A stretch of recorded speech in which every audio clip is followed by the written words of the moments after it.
Now, Donna Brazil, welcome to the Five. Yes. I know. I've been waiting. I don't know why you didn't know my number. I'm sorry, I must have lost it.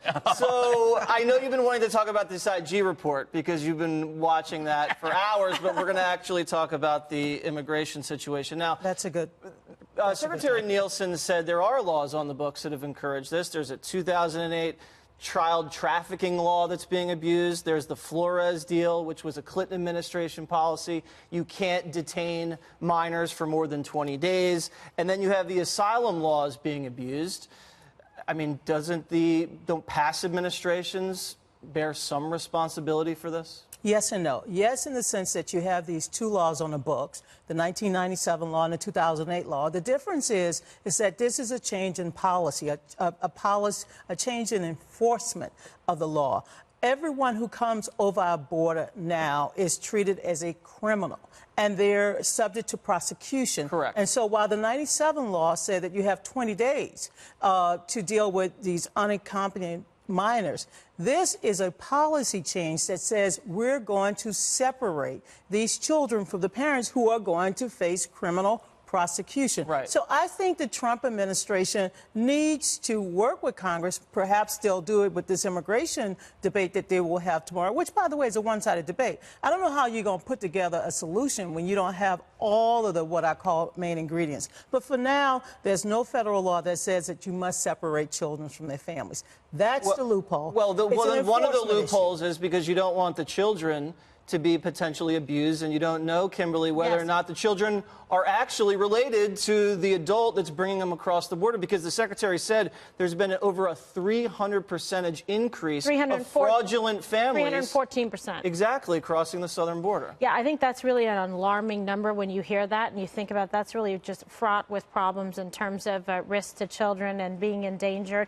Very much a concern in terms of human trafficking. Obviously, everybody cares about it, and obviously people don't want families separated from their children, but you do have an obligation to determine the true identity of the individuals coming over. Just because an adult is accompanying with a minor, you can't make the assumption that they are in fact related, because quite the contrary, the evidence suggests otherwise. So that would be irresponsible and reckless in a matter of public safety and endangerment to a child. So, this is a very difficult issue. I think the legislature does need to act on it expeditiously. It's in everyone's best interest to do so and work cooperatively with the president, because obviously now the good news is that the issue is getting a lot of, attention and focus and light on it so that we can do something about it, right? Yeah. I mean, this is a country of immigrants, but nevertheless, we've got to ensure the safety of people here, those crossing, et cetera, and observe the laws on the books. And how do you think the White House, Dana, is handling this? I wouldn't call it a crisis, but it's reaching a boiling point across the country. Definitely.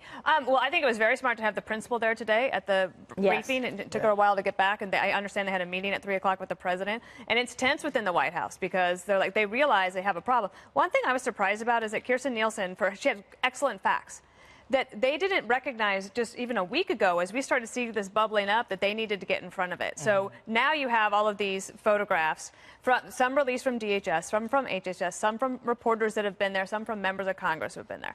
And the photographs drive a lot of things. Do you remember when the little boy was killed on the crossing, the migrant boy, and he washed up on the... Yes, and he washed up on the coast of Turkey. Then all of a sudden, we're like, we can't have this. And so it's not that it wasn't happening to a lot of children. It's just that photographs make a big difference. Kirstjen Nielsen was asked, what about these photographs? And she said, I haven't seen them. I think that her staff owes it to her to make sure that she sees them so that she's aware of what everybody out there is seeing and why there's all of this reaction. Maybe some of it, a lot of it based on misreporting. But you can also believe your own eyes. Yeah. And I don't think it's fair necessarily to say that children are being held in cages.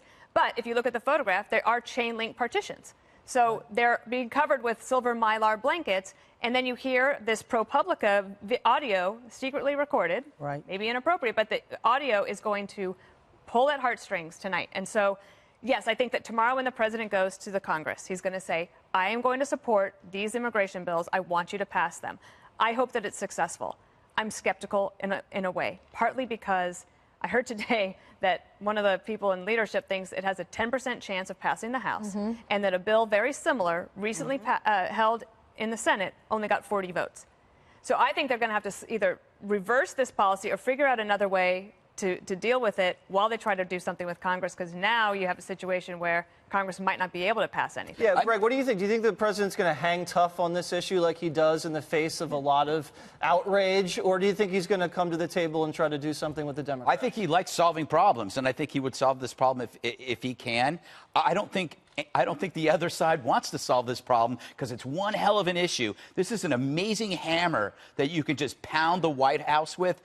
You take this off the table, and I've said this for months. If you take this off the table, there's nothing left. There's nothing left for the Democrats.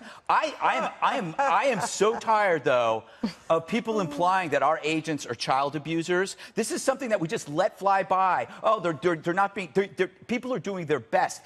Imagine somebody coming to your house and dropping off kids. You try to do your best. That's what America is doing. They are dealing with an influx, thousands of kids. They're not sure what they're doing. They're doing their best. You have General Michael Hayden that is comparing us to the Holocaust, right, to concentration camps, an insult to victims, to survivors, to people who are taking care of these kids. I mean, that is idiotic. He is a fool. But the stress, yes, the harm, the abuse that comes when you're not capable of holding your child. I understand. You are pulling away parents from their children.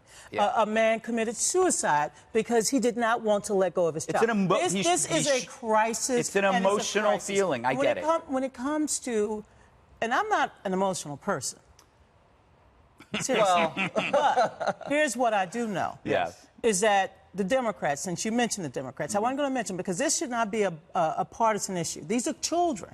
Both sides are bad. Regardless of what mistakes their parents are making or their caretaker, these are children, and we should have a special place in our heart for the children. Well, let me ask you, though. The Democrats do have a bill in the Senate. Donna, let me ask you. 49 co-sponsors. That's all the Democrats What is the Democratic solution? If you have, say, a 40-year-old migrant from God knows where, Central America, and he shows up and gets caught crossing the southern border with a 12-year-old girl, no documentation that they're related. What is the Border Patrol supposed to do according to a Democratic solution? The solution clearly is that we have to vet the people who are coming here, whether they're seeking asylum. How do you do that? Well, that is what border agents are paid to do. Right. That is what the whole system. But this is a part of the vetting process. This is you a make part. sure that they're related. This is a change in policy, a change in prosecuting. Okay, so you want to go back to catch and release? No, I'm saying that it's a misdemeanor versus putting them through all of this other legal rigmarole. Okay, the legal rigmarole is to say you've broken the law and cross the border, you're going back home, not Jesse, show up in a month to a judge and then 90% never show up. We all agree that our borders, our immigration system is broken. I'm not here to say that the immigration system is not. It's broken. All I'm saying is that we have a crisis right now. Dana is absolutely right.